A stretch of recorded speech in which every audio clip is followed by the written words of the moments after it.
Hi, welcome to the jessICAREctor show. I am your host, jessICAREctor. You may hear of stories on the news like the one of Gabriel Fernandez, who was 8-year-old little boy and died by the hands of his mom and boyfriend. Or maybe you were abused yourself and it still haunts you to this day.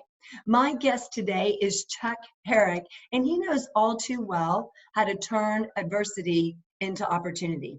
He grew up in a fractured and abusive household where he was often told that the world would be better without him. Despite his upbringing, Chuck became a successful tax attorney and has broken the cycle of abuse and dependency. Please help me welcome my guest, Chuck Herrick. Yay! Thank you so much for being here, Chuck. I appreciate your willingness to share your story. Thank you. Take us back to when you were a child, when it first started. When was the first incident that you knew that maybe this isn't quite normal? The earliest memory I have of it started, there was a time I was about 4 years old, and I grew up in the 70s where it was the latchkey generation. So Right. a lot of times my mom would be gone at work. My parents were divorced, and it was just mom, myself, and my younger brother, Bill. And the abuse had probably already started before that from things that I've learned and some discussions I've had. But I remember on this particular day when my mom used to come home from work and she was mad. If she was yelling, you knew everything you would be fine. I mean, she'd beat the crud out of you. You'd go to the hospital, get some stitches. But when she was quiet, that's when things were really bad in my household. And what was that? I'm not certain why, but whenever she was really, really mad, she would get quiet. And on this day, she came in and she was just that silent type, sat on the couch. And the one thing she always made us do when she was really mad is take off our clothes. So my brother and I had to strip, and then she made me get a butcher knife out of a drawer and bring it up to her. Oh my gosh. And I remember taking it up to her and trying to push my little brother back, and she put it right here to my chest and said what she told me the rest of my life, and that is, the world would be better off without you. And I don't remember the rest of that day, and there were many incidences like this that played out. Other things that used to upset other people in the neighborhood, especially I grew up in Colorado. In the middle of winter, she would again get mad, give my brother and I a bath, and throw us outside stark naked, freezing in the middle of winter, and lock us out of the house. And she used to say, you came into the world this way, that's how you'll go out. And the neighbors used to take us in. That's when you started to realize, this isn't normal the way we were being raised. But that incident with the knife is the one that really haunts myself and my brother. We both vividly remember it, even though we were very young. And enough to where, he and I share the same stories. Before my mom passed, we talked about it a little bit. So it's not something that we made up, something from a kid's perspective, where a lot of people that young, they think, oh, you just are misremembering, or you don't, that's really not what happened. You're just exaggerating. It did happen. It is something that really haunts us. And so as a kid going through that, I'm very sorry that you had to go through that. As a kid going through that, when it was over, what did you tell yourself? How did you just function in everyday life? How did you go to school? It was just, you really become good at compartmentalizing. And I think other people I've met, we compartmentalize. It's almost, and I forget the name of it, that Munchausen syndrome, where you're supposed to love your parents. So you do that, but you compartmentalize the bad part. And what I developed, and I think a lot of others that I talk to develop, is we learn to, I call them landmines.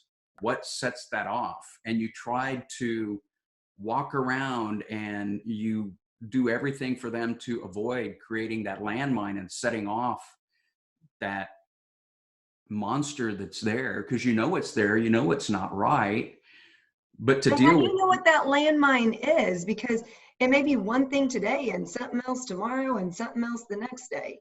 And that's, as a kid, you never really know. But it's funny how quickly you can learn certain things that really set them off. Like, oh, if I do this, so you start making your life smaller and smaller and smaller, because you become very good. It's like, as humans evolved, we learn, oh, don't go touch the tiger, it's going to eat you. And you learn very quickly, if you get the crud beat out of you for doing this, you learn, I don't do that. I will never do that again.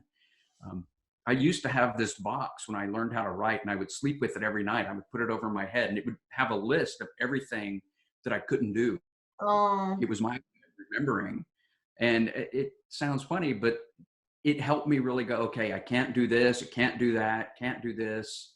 You know, this happened when that, I did this. but And that's so sad, because I just picture as a kid you having a list of all these things you can do. And then after a while, you may start to think, well, what can I do? I mean, if I can't do this and I can't say this and I can't go here and I can't, then it's like, okay, well, what can I do? And then it almost becomes like that you just have to do nothing. And the thing that I guess strikes me about that is then you become a less version of yourself, meaning that you're not fully free to be who you are as a kid, or even to explore who you are as a kid. Yep. And one of the things I did, my brother and I took two different paths. I stayed in and started reading and playing with Legos. That was my escape. I went into fantasy land.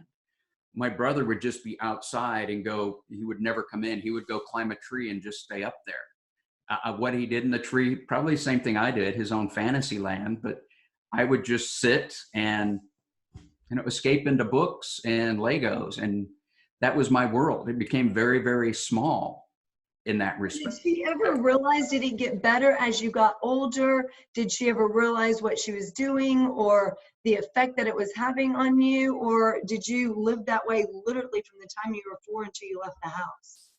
At a certain point, she started to get better. She was diagnosed as bipolar later in life. Mm-hmm. But I left my house when I was a junior in high school. I just said, I've had enough of this. Mm. You know, now there was a change. My mom married an abusive alcoholic, and he started to take stuff out on her and me.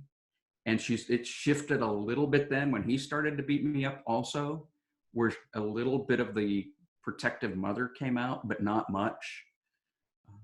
And eventually when I was a junior, I just said, I've had enough of this, and left. So were you scared when you left and leaving your brother in the house by himself?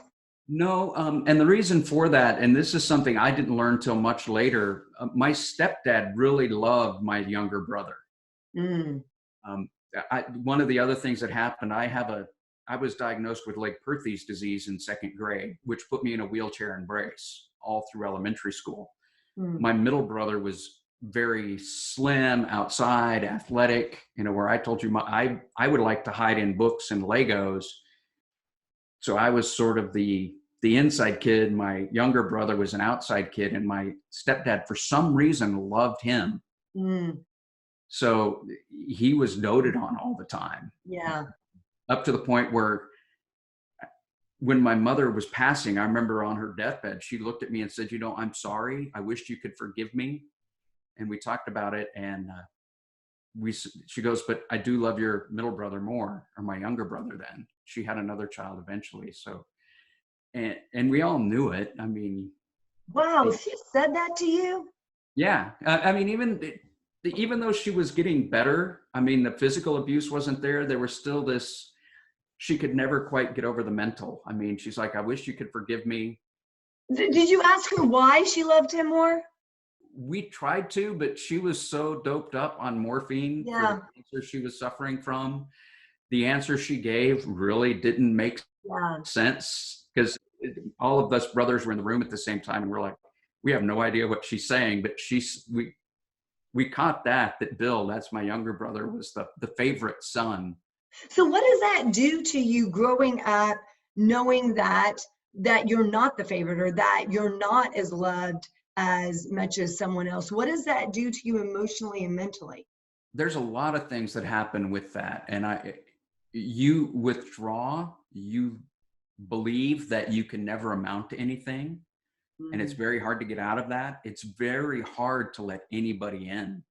Yeah, especially when you constantly hear the world would be a better place without you. I mean, there's Yeah. got to be, when you hear that over and over and over again as a child, there's got to be a time that you start to believe that to be true, especially coming from someone who's supposed to love you like your mom. And if your mom is saying that, it must be true. So the world must think that same thing too. Yes.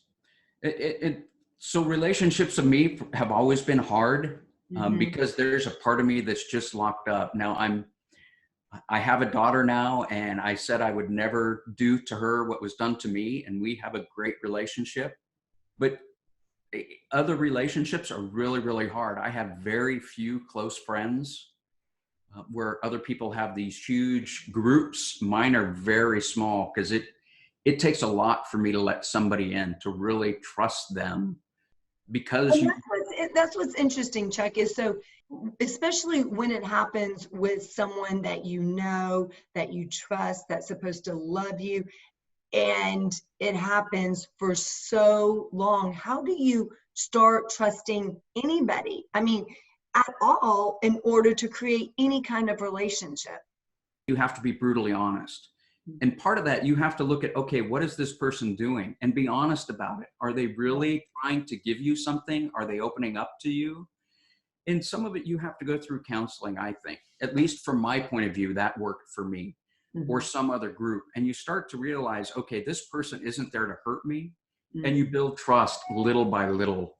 But you have to be honest about it, because so many people will just push them away, even the good ones. I did for years. Everything was kept at a distance, and it was so easy to fall into. A lot of us were abused. We get into drugs, sex, alcohol, and I was no better. I got into that, drunk all the time and just sex all the time. That was I would have relationships, but it would be just on that. Yeah. Eventually I got to the point where I'm like, this isn't who I want to be. And I had to be honest and say, people are really trying to reach out to me and give me something. I've been lucky. There have been some people around that have come into my life at certain times that have been there just when I was at my lowest, that really saved me. And that sort of helped open me up little by little. A little person who was there for years. I lived in my car, and I had, a person who I had almost no gas or something, and they gave me, I think it was $5 back then. It wasn't much, but it was enough to put gas in my car. And it was the little things like that, like, hey, thanks. Yeah. And then that also starts, I would imagine, for you to build trust just in humans, just a little bit, that they're trying to look out for me. So let's go back to when you were a child, and something set your mom off and she was abusing. Was it stuff that you could physically see? Like, did you ever have a black eye, a broken arm, something like that, that an outsider could see? Yes, we went to the hospital a lot, had a lot of stitches. So what happens when you go to school over and over, and were teachers not paying attention? Did they not do anything? Did they try and it not work? Kind of walk us through what that looks like and what people can do to identify, or what we can look out for to see if other kids that we come into contact with that we don't even know what to look for in abuse, what can people look out for? For me, I would say we withdraw. We will sort of go into our own little thing. Like I said, my younger brother was very outgoing, but still he would be outgoing by himself when he was younger, before that my stepdad came in and sort of doted on him. But this was in the early 70s. There was not child protective services. And one of the other things, my mom slept around a lot. And those who should have taken us out, you would see them, you'd wake up on a Saturday morning and they'd be at the breakfast table. So that was her way of sort of keeping things going. So people did try to intervene, but she had a way of keeping, they're rambunctious kids, they fell down. When you see somebody and all of a sudden they just change, say the abuse starts, we withdraw a lot and we get in. You will start to see the bumps and bruises. And the one thing we profess is how much we love our parent, because you get that weird syndrome where this really can't be happening, and you create that compartmentalization. until you're older, you can't understand that that's normal. I mean, maybe about 8 or 9, you can start to realize that. But younger, watch for those kids who profess that they love their parents, but yet they're very shy. They're timid with everything. The parent will raise their hand and they'll flinch. Mm. And that was one thing I did. My mom used to burn me with cigarettes, and I still have a few marks. So when people would raise their hand, or she would raise her hand, I would just all of a sudden just, okay, what did I do? When you'd look. And if you have to watch for those little things when you're around people. Like if you're at a birthday party and you see the mom raise the hand and the kid will flinch a little bit, just those to me are the telltale signs that I see. And as they get older, they will start to reach out. They will do things to sort of cry out. They will act out. They will throw tantrums. They will either try to be the big class clown or the most destructive bully there. It's one of two ways that you go. It's sad. Like, you gave me goosebumps. That's just so sad to think that it gets so ingrained in you. You get so used to it that someone raises a hand, you flinch. Like, oh, what'd I do? Like, oh, I need to protect myself. Yeah, and I work a lot. I work at the Dallas Children's Advocacy Center as a volunteer there, where there's a lot of abused kids that come in, and the young ones you can sort of see. I mean, they're used to that flinching. I've been there long enough now, and you watch them when they come in, they're very timid and very shy, and they're huddled up. And one thing I like to do is serve dinner.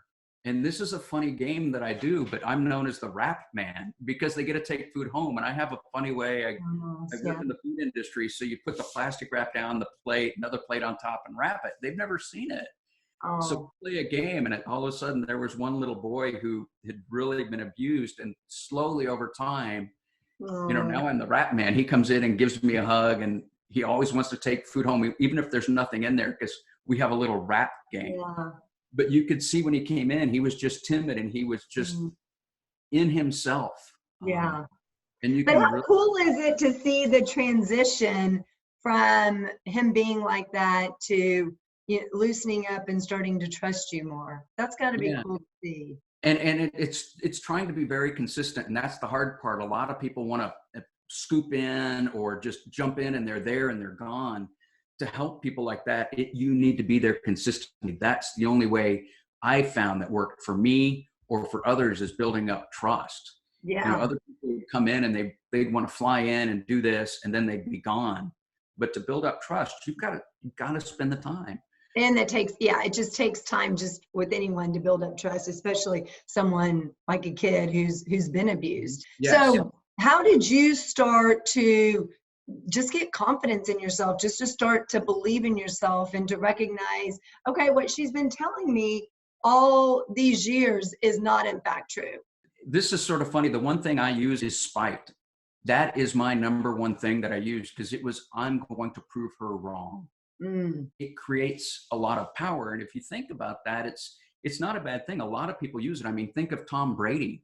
I mean, he's getting all the talk about the move from New England to Tampa, and he was a 6th round draft choice. Yeah. And he used that to say, I'm going to be the best person that you will ever have.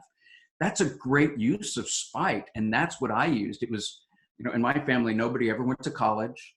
My mom didn't graduate high school till a couple of years before I did. My dad was a warehouse worker, and there's nothing wrong with that. I mean, that's a great life. It wasn't what I wanted. And for me, to get confidence in myself, I had to say, I'm going to do something else. So I said, okay, I can go to school. I always loved books. I was always a fairly good student. I mean, that was my way of, in a way, the abuse was bad, but had that not happened, I'd probably be working in a warehouse. Again, nothing wrong with that. But for me, education was my way to stick back and say, look, I could do this. Where did that even come from? Because you are so broken down, or I would assume that you're so broken down with it. You started at 4, if not younger. Your stepdad comes in your life and he continues it. So now it wasn't just one parent. Now you got 2 people. I would assume that you're so broken down at one point. How do you even get to the point that you say, hey, I could go to school? How do you even, what clicks in your head that you even think, well, I'm going to use spite. I'm going to prove them wrong? Because if you're withdrawing and you're, jerking back when someone raises a hand, those kind of things, I just picture a little kid so broken down that as the years go on, you're not getting stronger. You're actually getting weaker and more withdrawn and more insecure. So how do you even get to the point that you're going to use spite, that you're even going to say, I could go to school? So for me, when I left home, I graduated high school, I thought I would join the Marine Corps. I did, but I got a medical discharge 9-10 months later. So I spent 3 years drinking. And like you said, I was going off the deep end. I mean, had that continued on, what really saved me was my daughter. The girl I was running around with said, guess what? You're going to be a dad. And that was my wake up call. And I said, wow, okay. So, but here's the thing, you could have had a daughter and you could have said, I'm not gonna have anything to do with her. Okay, whatever. I'm gonna choose to not be in her life. Like, especially from the life that you had grown up living, then you were out drinking a lot and stuff. That could have been a very easy choice just to continue down that road instead of taking responsibility and choosing to be a part of your daughter's life. Yes, and I wished I could tell you there was just something in me that said, I want to give to her what I never had. Oh. And I think what it really was, looking back, I was craving love so much. I thought, if I have a kid, that's an automatic love. That's instant love. Yes, and I wasn't married. We weren't really together, and I was a drunk, literally. But it was my way of saying, you know what? And maybe that's what it was. I wanted love so much I could think, now I'm going to have my own kid. Yeah. And that it's like, I was living out of my car at the time, and the only thing I could think to do was go to college. And so that's where that came in. That was my transition. So what do you suggest to people who maybe aren't expecting a child and don't have instant love kind of thing, in order for them to get through the hurdle, in order for them, if they're coming from a similar situation and it still continues to haunt them, how do they go from that to really turning it into something positive from it? I think there are a lot of groups out there that you can find, and getting in touch with others. I mean, there are a lot of us, and when we get together, it's that support that we can give each other, because we aren't looking for pity. And that's the one thing I think a lot of people get wrong. We don't want pity. We don't want sympathy. We just want to be heard. And there are a lot of groups now with the internet. You can find that. One of the groups I like is Al-Anon.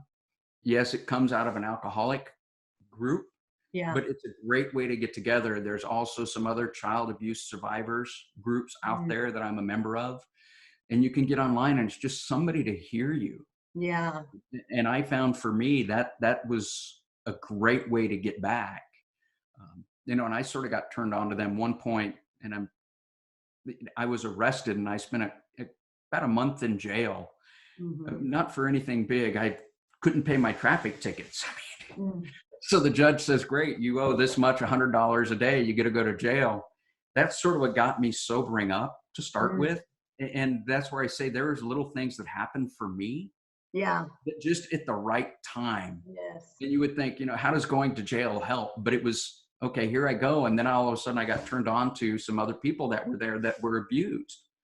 The interesting thing is that sometimes the biggest blessings in our lives don't necessarily look like the biggest blessings initially. Like, it's like, oh, okay. And then it's like, we look back and we go, oh my gosh, like that was the best thing that could have happened to me. You unexpectedly having a kid, I share that, like, that, unexpectedly having a kid was the biggest blessing, and it changed so many things for me. But at that precise moment that I got the news, I wasn't like jumping up and down, yay, this is awesome.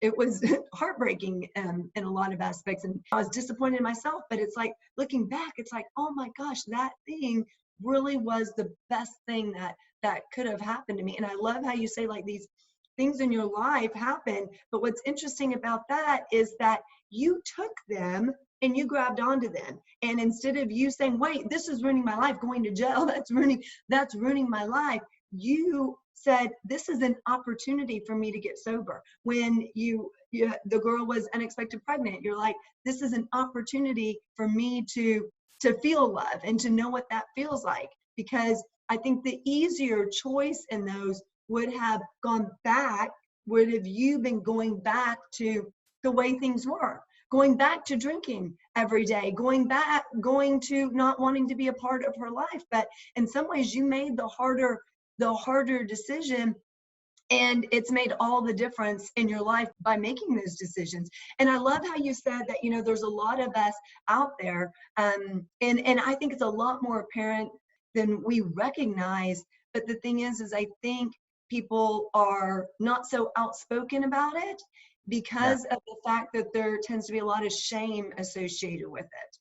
Yes, on both sides. I really think as my mom got older and she was being treated for bipolar, she had some shame associated with it, though she never wanted to deal with it. And for me, I kept thinking, what did I do, to start this thing? I mean, when the beatings happened, you always feel like it's your fault. It's always your fault.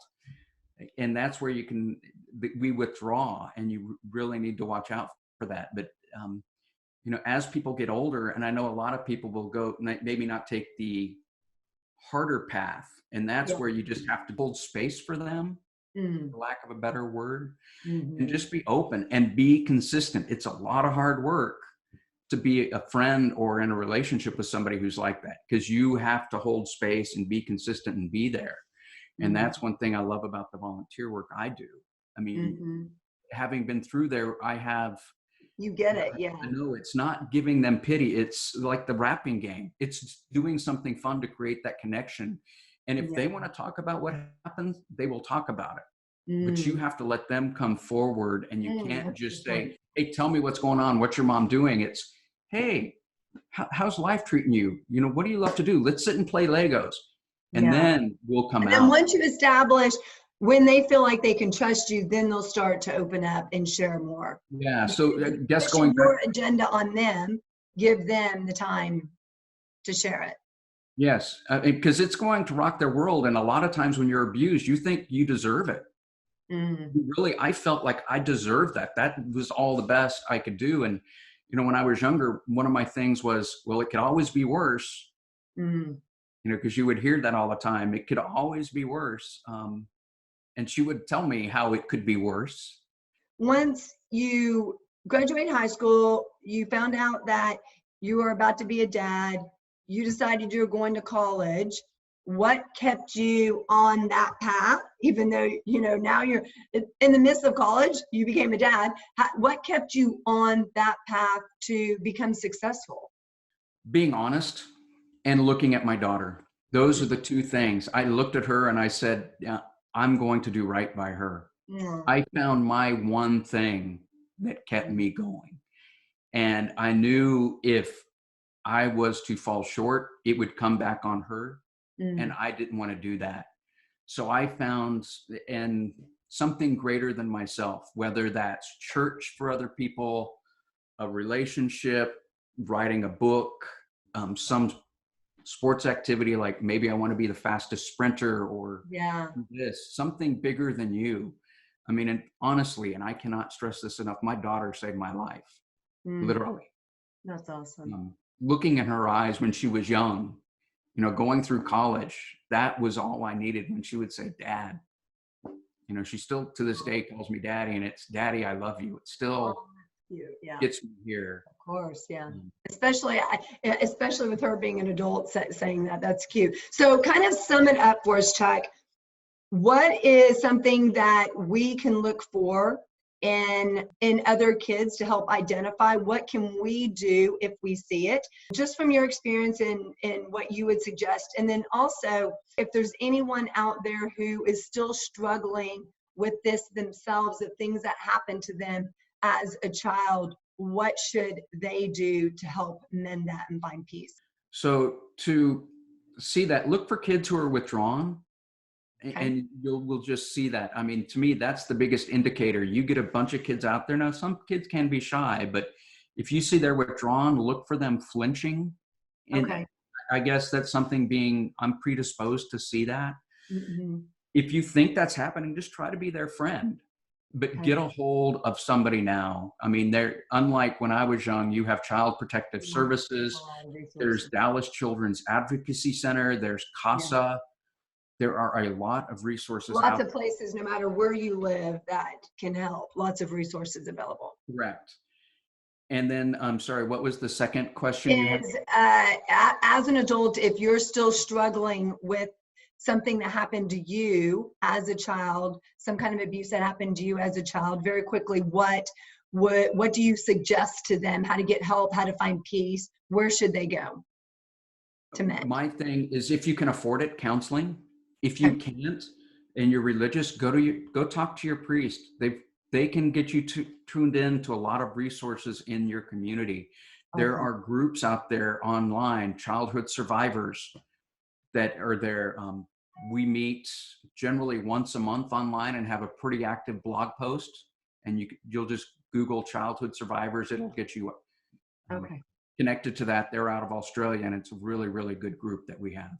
Awesome. Thank you so much for joining us, Chuck. I appreciate your time and sharing your story. Thanks so much for being here. We look forward to seeing you next time. And if you know a child who is being abused, please do your part into helping them get out of that situation. And if you yourself have been through it, please do the things that Chuck suggested. Reach out for help. Know that you're not alone. There's other people who've been through it that can help you through it to find success, to find peace, and to move forward. Thanks so much for joining us. We'll see you next time. Have a great day. Bye-bye.